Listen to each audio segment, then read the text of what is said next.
जब बड़ी ताकतें बातचीत की मेज पर मुस्कुराएं भी और उसी वक्त जंग की तैयारी भी करें तो समझ लीजिए दुनिया एक बेहद खतरनाक मोड़ पर पहुंच चुकी है। जो मुल्क कभी दूसरों को सब्र का मशवरा देते थे आज वही मिसालों की भाषा बोलते दिखाई दे रहे हैं।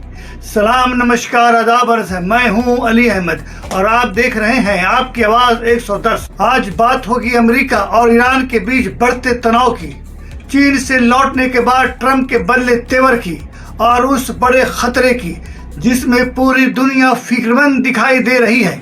रिपोर्ट के मुताबिक चीन यात्रा से लौटने के बाद अमेरिकी राष्ट्रपति डोनाल्ड ट्रंप के तेवर और ज्यादा सख्त हो गए हैं। अब अमेरिका की तरफ से ईरान पर फिर बड़े हमले की चर्चा तेज हो गई है। अमेरिकी मीडिया रिपोर्ट्स दावा किया जा रहा है कि अगर बातचीत नाकामयाब रही तो पेंटागन ने बड़े फौजी ऑपरेशन की तैयारी कर ली है। ट्रंप ने साफ कहा है कि ईरान को परमाणु हथियार नहीं बनाने दिया जाएगा।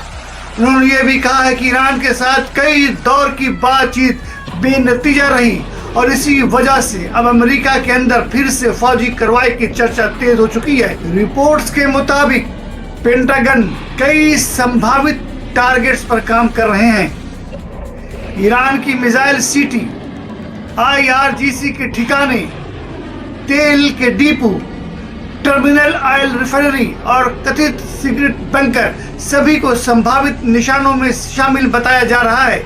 हालांकि इन रिपोर्ट्स की आधिकारिक पुष्टि अभी नहीं हुई है, लेकिन मिडिल ईस्ट में बढ़ती फौजी हलचल पूरी दुनिया की बेचैनी जरूर बढ़ा रही है। इसी बीच खाड़ी देशों की भूमिका को लेकर बड़े सवाल उठ रहे हैं।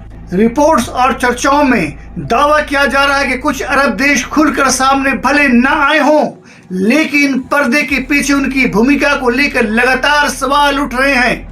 खासकर यूएई को लेकर सोशल मीडिया और कई वो माहिरीन के बीच चर्चा तेज है कि युद्ध के दौरान यानी जंग के दौरान उसका रुख पूरी तरह न्यूट्रल नहीं दिखाई दिया। और इसी बीच नई दिल्ली में हुई ब्रिक्स की बैठक में भी एक बड़ी जानकारी सामने आई है। रिपोर्ट्स के मुताबिक ईरान के विदेश मंत्री अब्बास अरागची चाहते थे कि ब्रिक्स की तरफ से अमेरिका और इजराइल के खिलाफ ईरान पर हुई हमले को लेकर एक संयुक्त बयान यानी ज्वाइंट स्टेटमेंट जारी किया जाए, लेकिन ब्रिक्स में किसी भी ज्वाइंट स्टेटमेंट के लिए सभी सदस्य देशों को मंजूरी जरूरी होती है और यही पर मामला अटक गया क्योंकि ब्रिक्स का सदस्य यूएई भी है।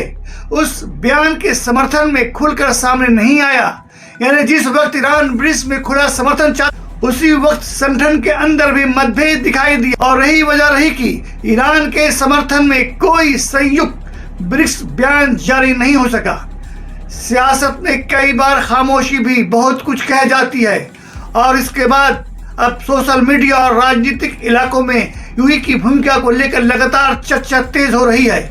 कई लोग सवाल उठा रहे हैं कि क्या खाड़ी देशों के अंदर अब खुलकर दो अलग अलग धाराएं बनती दिखाई दे रही है और यही वजह है कि अब मिडिल ईस्ट में भरोसे का संकट भी गहराता दिखाई दे रहा है। जो मुल्क के सामने से दोस्ती की बात करते हैं और कई बार वही पर्दे के पीछे अलग खेल खेलते दिखाई देते हैं और अब हुर्मुज को बाईपास करने वाली पाइपलाइन और क्षेत्रीय रणनीतियों को भी इसी बदलती हुई सियासत से जोड़कर देखा जा रहा है।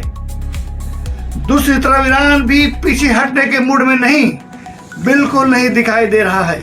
ईरान के विदेश मंत्री, IRGC और संसद के कई नेता लगातार अमेरिका और इजराइल को खुली वार्निंग दे रहे हैं।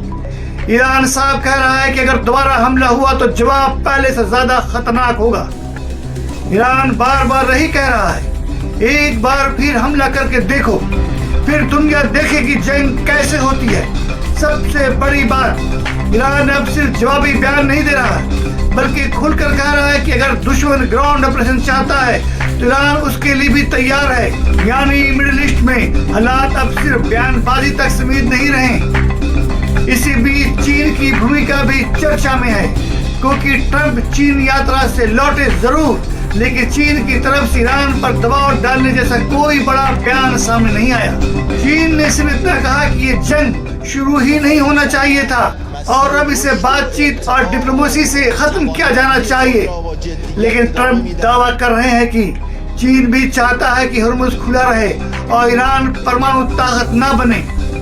बहरीन मान रहे हैं कि चीन फिलहाल खुलकर अमेरिका के साथ खड़ा नहीं दिखाई देना चाहता, क्योंकि चीन खुद अमेरिका के साथ टेक्नोलॉजी, ट्रेड और प्रतिबंध और ताइवान जैसे मुद्दों पर टकराव में है। और यही वजह है कि चीन शायद चाहता है कि अमेरिका और ईरान के बीच तनाव बना रहे, ताकि वाशिंगटन पर दबाव बढ़ता रहे। अब सवाल सिर्फ ईरान का नहीं रहा, बल्कि दुनिया की बदलती ताकतों का है। क्या अमेरिका फिर एक लंबी जंग में फंसने जा रहा है? क्या मिडिल ईस्ट अमेरिका के लिए नया वियतनाम या अफगानिस्तान साबित हो सकता है?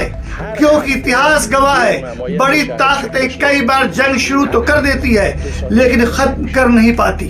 वियतनाम, अफगानिस्तान और इराक, दुनिया पहले भी ऐसे मंजर देख चुकी है। अब सबसे बड़ा सवाल, क्या ट्रंप सच में हमला करेंगे या फिर ये सिर्फ दबाव बनाने की रणनीति है? क्या ईरान झुकेगा या मिडिल ईस्ट एक और बड़े जंग की तरफ बढ़ रहा है? जब दुनिया की सबसे बड़ी ताकतें एक दूसरे को खुली वार्निंग देने लगे तो समझ लीजिए सिर्फ तनाव नहीं बल्कि इतिहास करवट लेने वाला है। आप क्या सोचते हैं? कमेंट में अपनी राय जरूर बताइए। लाइक करें, शेयर करें, सब्सक्राइब करें। मैं हूं अली अहमद और आप देख रहे थे आपकी आवाज 110। खुदा हाफिज, जय हिंद।